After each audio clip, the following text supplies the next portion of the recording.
This was a short and sweet one. We got it done in about 14, 15 minutes. And the topic that we covered this week, we started with covering or pre-handling the ability objection, as in, I'm going to be able to do this myself without your help.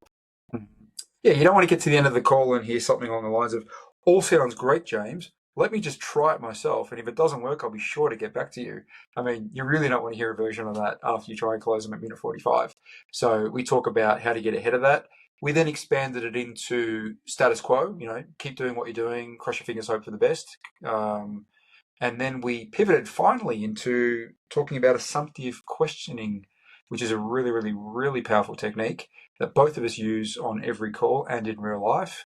And we talked about the benefits of it and when and how to use it. So short and sweet, like you said, maybe 15 minutes this call, but there's a bit of punch in this one. I think the viewers will like this. And the application of the assumptive question was to pre-handle another very, very common objection. But it's, again, short, sweet, and very applicable. Yep, great. Perfect. All right, we'll see you next week and hopefully enjoy this one. Thank you. What I was actually thinking we do today is we just talk about ability, as in if the prospect feels as though they have the ability to do it themselves, how not pre-handling that's going to be a bit of a problem. Sure. All right, cool. Lead the way. Let's go. Well, we're already into it. It's unscripted. Oh, okay. Yeah. So as I just mentioned, we're going to cover the ability question. And this is one of the ones that I know both Michael and I religiously pre-handle, as in we will remove it before we get into the pitch, before we get into the closed section itself, because the last thing we want to say at the end, or hear a prospect say at the end of the call, is like, yeah, but I still reckon I can do it myself. Absolutely. Yeah. Absolutely. Yeah, absolutely. No, we're only relevant if they either can't do it themselves or don't want to do it themselves. If either of those things are not in play, we're not relevant. So I absolutely ask about those things and early in a call, because that can be a deal breaker. Plus, it can also, if you frame the question right, it gets them putting a line through it, and it gets them saying, no, I really need help. That's why I'm on the call. So it brings them closer towards you. It gets them, so two positives. They put a line through that as an alternative. Now, we obviously stress test that to make sure it's real and you can really put a line through it. Probably won't come up again if that's in play. And secondly, it brings them closer towards you. No, actually, Michael, that's the main reason I'm on the call. Like, I've realized I can't do this myself. I need help. I'm trying to find the right person to help me. But yeah, so it's got to be handled early. Yeah. Always. I feel like this is going to be a very quick and an efficient session, because I see it exactly the same. If you don't, there's nothing more frustrating. And if you don't cover it, it's always going to come up at the end. And I think people get really worried that they have to ask all of these corny lines or corner the prospect in, or make them feel as though they're incapable to actually tick this off. It's not the case at all. No, I mean, you can literally frame it. I mean, you can just ask them. You can say, well, listen, some people are happy to fix cars themselves and they're looking for the right help, the right guidebook to do it. And the idea is they then go and do it themselves, and that's great and that's fine. Others, maybe they could fix it themselves, they simply don't want to. And then there's another group that wouldn't even know where to start. Which of those three, if any, are closest to your situation? Well, I could fix it, but it's going to take me so much time and I'll probably do a crappy job, so I just want to get a pro to do it so I can focus on making money and pay them that way. You stress test that to make sure it's real, and then it's unlikely they'll want to do it themselves, unless your price is so astronomically high they're like, I just can't justify it. I just have to do it myself. So yeah, you want to talk about that nice and early. But I mean, you can go broader than this. Like, if you want to make this call a little longer than 2 minutes, because it's kind of over if we're just going to talk about ability, what we're really doing here is testing status quo, which is, do it themselves, hope it goes away, cross their fingers and pray, and maybe, magic happens, over actively asking for help from the right person and paying for it, and having the pros come in and either do it for them or do it with them. That's our biggest enemy, or one of our biggest enemies on a call.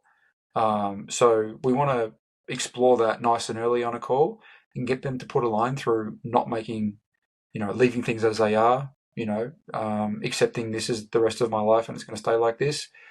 doing it myself because I've tried for the last 3 years and failed every time. So, I've accepted I now need help. We want them to rule out all the alternatives of status quo, leaving things as they are, hoping for the best, doing it themselves, and making it really clear that they need help. If that's the case and it's real, then the rest of the call just is your help the right help? I accept I need help. The question now is your help the right help, or is your competitor better?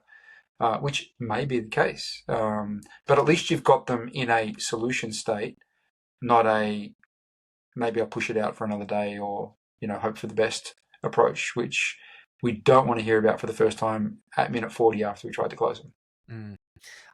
When you say early in the call, so for me, it'd be, I'm going to say about minute 25. And the reason is, before I go into ability, I have to be very clear on what they're able to do. As in, we'll map out the gap where they are, where they want to go, or where they want to go, where they are.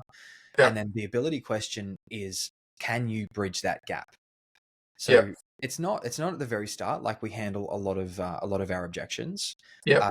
But it does get to that point, and then you kind of reiterate, this is where you are, this is where you want to go. Is that pretty accurate? Yep. If you were to map out the steps that would get you from A to B, what would that look like? Or do you have clarity of what you need to do to get there, or is the jury still out on that one? Yeah. Just really, really simple questions like that. Yeah. 100%. Like, you're really into jiu-jitsu. If I were the owner of a jiu-jitsu, are they called dojos? No. What are they called? Gyms. Okay. Yeah. If I were the owner of a jiu-jitsu gym and you walk in for the first day and you're like, I want to learn jiu-jitsu, one of the questions I might ask you is, I firstly want to know why you want to learn it, and what's the motive there and all that sort of stuff. But one of the questions I would be, so James, in terms of learning jiu-jitsu, do you have thoughts on the methodology? Like, do you want to join a jiu-jitsu school? Do you want to get private classes? Do you want to join one of those online programs? Do you want to watch some YouTube videos and deconstruct it yourself, or get a book, how to? I mean, where are your thoughts at in terms of the pathway forward here? Oh, no, I definitely don't want to learn it on my own. I wouldn't know where to start. No, I want to join a gym. Main reason why I join a gym? Well, I want to be around other people like me and have practice partners and, be around people better than me. We flesh it out. It becomes clear that doing it yourself is not an option. You are very much aligned towards a gym. If that's true and real, then the rest of the question just becomes, do you want to join this gym, and do you want to join it now? And if so, which program do you want to join on? But we've established that doing it yourself is not an option. You've told me that. You've told me why, and it feels real. You've told me I need to join a gym for these reasons. Then it just becomes do you want to join this gym conversation after that, or do you want to join a different one? Yeah, that's how I think about it. And that's very natural. That's very natural. It's very natural. Yeah, but if you do feel as though you can do it yourself, why are you going to pay someone 20 grand to do it for you? And if you tell me you want to do it yourself, you say, okay, great. Well, with that in mind, how can I help you? Do you want me to point you in the direction of some books or some YouTube videos, or like, where do I fit in? And now I'm going to make you justify where I fit in. And every now and then you get some people like, nah, I could figure it out myself. Amazing. Yeah, fantastic. So with that in mind, what was the main reason you walked into the gym today? Like, how can I help you? Where do I fit in? One of two things will happen then. They'll either expose themselves as the tie kicker they were, or alternatively, you might help them have a realization that what they thought was the right pathway forward probably isn't. And that might come out now. Well, I walked in because, I don't know, I wanted to see what it's like to see jiu-jitsu in real life because I've only seen it on YouTube videos. Okay, well, now that you've seen the gym in the last 20 minutes, what are your thoughts? Do you think you can become the jiu-jitsu guy? You want to become watching more YouTube videos, or does the better version of you, get crafted in a gym? I mean, what are your thoughts? When you put it like that, and I see these guys, I probably would be better off. They have a realization. What I thought was my pathway isn't. And now that opens up a pathway to maybe turn this into I need help. So there's one thing that I add on to this to tie a bow on it. And I'm pretty sure I've told you this before. So there's ability and then there's association. So the ugly step something to someone saying that, yes, I can. That was a Snow White reference, I think. I wondered where that came from. Are you going to stepchild or stepmother, or what were you going to say then? No, nothing. I was trying to think of where I drew that from. There's the ugly stepsister or something from a Disney. I think it was Snow White. As I was halfway through saying it, I'm like, that is an old memory. Stepmother, isn't it? I don't know. I think it's stepmother. But Yeah, anyway, maybe mate, that's it. yeah, But anyway, to that is association. So the question that I ask, because I don't want them to say, "Oh, my cousin does this," or "I've actually got a friend that'll do it for free." So the question that I always ask, it's always assumptive, is when you speak to other people in your network that have done this before, have got to where you want to go, what do they suggest that you should do? Every call, I ask that question without fail, and they always say, "Oh, oh well, I don't actually have anyone," or not always. 99% of the time they'll say that. 1% of the time they'll say, "Actually, my cousin, he does this. He did really well." Okay, if your cousin's already done it, help me understand. What's the main reason you've come to us and you haven't gone to them? And then they have to justify why they can't work with their cousin. Whereas it's much easier to cover that then than it is to get to the end of the call and have them be like, "Actually, my cousin does it. I'm just going to talk to him. He'll do it for free." yep, 100%, 100%. It's playing offense instead of defense.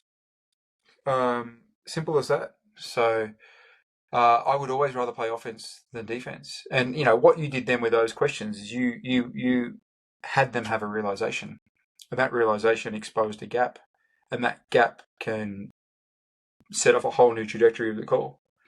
Like if they said, "Oh, I haven't spoken to anybody," you could say, "Is that by choice or because you don't know anybody?" "Well, I don't know anybody," and they didn't even realize that. Coming into the call, they didn't even realize that. Then they realize how vulnerable they are. "I don't know anyone in this world." And you potentially offer a pathway to change that, and they see value in that, and now they're coming towards you. Now they're intrigued by you. "Do you know anybody, James?" So how that actually came They're coming about, towards you. it was pre-handling a different problem. So I Yep. was selling a program. I was a mastermind for very successful men, and a big part of that was the brotherhood per se, as in they got a band of brothers, other men who understood them. Yep. Now, when you would speak to really successful guys that are maybe not showing up for themselves as a Yep. father, as a husband, all that sort of stuff, Yep. if you then, when you're going through the pitch or whatever you want to call it, if you say to them, one of the biggest parts about what we do is connection with other men who have walked in your shoes before, da da da da. Most of the time they say, I don't need mates. I just need you to tell me what I need to do to fix this. I Yep. don't want to hang around with anyone else. Yeah. Because they Yeah. didn't realize that they had no one, and that was a problem. So then I'd just say, when you speak to your close mates about everything that you've just shared with me, what do they say you should do? And then they would naturally just say, "Oh, I actually don't have any close mates." So what you're illustrating there is an assumptive questioning technique.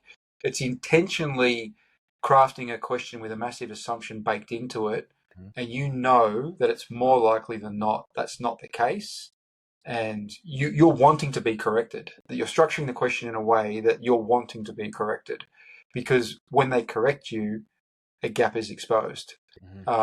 So that's a very powerful technique. It's a very powerful technique for getting people to open up and uncover problems in play that maybe they weren't even aware of, or if you were really linear in the way you asked it, they would have triggered defensiveness, or you wouldn't have got the answer that you were looking for, which was the truth. So that's a very, very powerful technique. Every time I go through the association question, it's assumptive, because it works too well to not Yeah. do it. Yeah. It doesn't feel like a question either. No. It feels like conversation. It doesn't feel like an interrogation, is what I mean. Like, it doesn't feel like you're working off a questionnaire with really predictable. And why is it important to you? Like, it just feels so structured and so obvious. You contrast that with, so do you have any friends that you can talk to this about? Oh yeah, I got friends. Or do you have any friends? Because if you say no, you feel like a loser. Yeah. So the way you structured that question, then they can't be honest. Even if they don't, they might not answer it honestly, because in answering it honestly, they're putting their hand up saying, "I'm such a loser, I got no friends." And that, if the guy that you're selling to is kind of like your age and your social class, that might be pretty confronting, because for a peer, I've got to tell him face to face, I'm a loser, and he's going to judge me, and I'm going to go, there's all those dynamics in play. So this circumnavigates that. It doesn't trigger defensiveness. So when you spoke to your mates about that, what did they say? "Well, I actually haven't spoken to them about it yet." "Oh, okay, interesting. Is that because you didn't want to, or didn't have the right sort of mate to have that conversation with, or it's on your list, you just haven't got around to it yet. Oh, well, I actually, when you put it like that, I probably don't have the right sort of mate to this. But they don't feel like a loser the way they answer it. We're getting the truth. The conversation's opening up. Because you're not asking whether or not they have friends. You're asking what their friends said about it. Yeah, at no stage have I asked if you have friends or not. Mm-hmm. It's a very different line of questioning. Most salespeople don't even know it, A, exists, B, able to do it. It's a superpower. So for the viewers, you should consider learning this way of questioning, because it opens up conversations that you would not believe. Mm-hmm. It does. At all levels. At all the highest level, lowest level, at all levels. And it works in real life as well. It works exceedingly well in real life. Yeah, absolutely. Cool. Well, that pivoted a little bit. Mm-hmm. Did we still want to explore this topic, or have we got enough on it for now? I think that we've done it. I think any more would be unnecessary. Yep. Okay, great. Short and sweet today then. Perfect. All right. Well, I will see you next week. See you next week.